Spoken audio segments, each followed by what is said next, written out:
What's up, guys? Today I'm going to be reading The Smartest Kid in the Universe by Grabenstein. So this is my first YouTube video on my new YouTube channel, Reading with Eminem, and I'm super excited, so make sure to leave a comment, like, subscribe, and ring that post notification button. I'm going to be reading Prologue and Chapter 1 today. Prologue. Eduardo Leones wasn't the bravest pirate on Captain Alento di Pierrot's crew, but he was definitely the smartest, because he was the only one not on the sinking ship.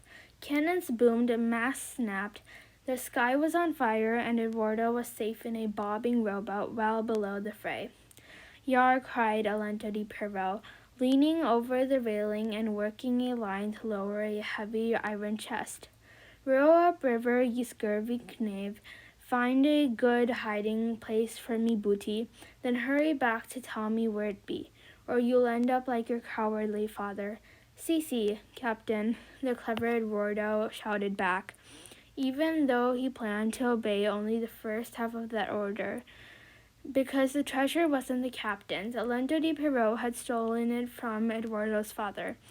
El Perro Apestoso, the stinky dog, the ship that the blustering pirate Alento di Pierrot, Dog Breath, now commanded, had been seized in an ugly mutiny from Eduardo's father, the brave buccaneer Angel Vengador Leones. After forcing the ship's captain to walk the plank, Alento di Pierrot had kept young Eduardo alive only so he could torment the boy. Now the ship that had plundered and pillaged up and down the east coast of the American colonies was sinking under the relentless attack of a British man-o'-war that had chased it upriver.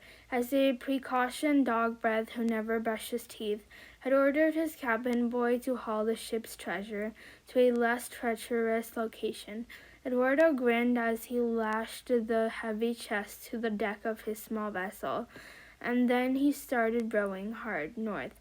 The listing pirate ship turned about to block the man-o'-war's pursuit with a broadside of cannon blasts. The British ship roared back with mast-shattering, wood-splintering, sail-searing shots of its own. The stinky dog might not be afloat when young Eduardo found a secure spot to hide his captain's treasure, which was fine by Eduardo. He had cleverly tricked Alento di Pierrot into thinking he was too terrified to ever plot revenge, but he would avenge his father's death, and that treasure would become his, and his children's, and his children's children's, and his children's children's children's, and his children's children's children's children's, if only they would prove bold and clever enough to find it. Chapter 1. Patricia Malvolio, the new principal of Riverview Middle School, was giving a special after-hours tour of her building to a very important guest, Mr. Heath Huxley. "This school is in terrible condition," said Mr. Huxley. "I know," giggled Mrs. Malvolio. "Isn't it marvelous? It's perfect for our plans." The lockers were dented and rusty. Overhead fluorescent lights sputtered in their tubes, pleading to be replaced. The paint peeled off the cinder-block walls in chunks the size of potato chips. "What's that smell?" asked Mr. Huxley, covering his mouth and nose with a dainty silk handkerchief. Mrs. Malvolio sniffed the air. She was tempted to say your breath, since Mr. Huxley never smelled minty or fresh. "Tuna fish salad," she suggested. "Stinky cheese, moldy pizza.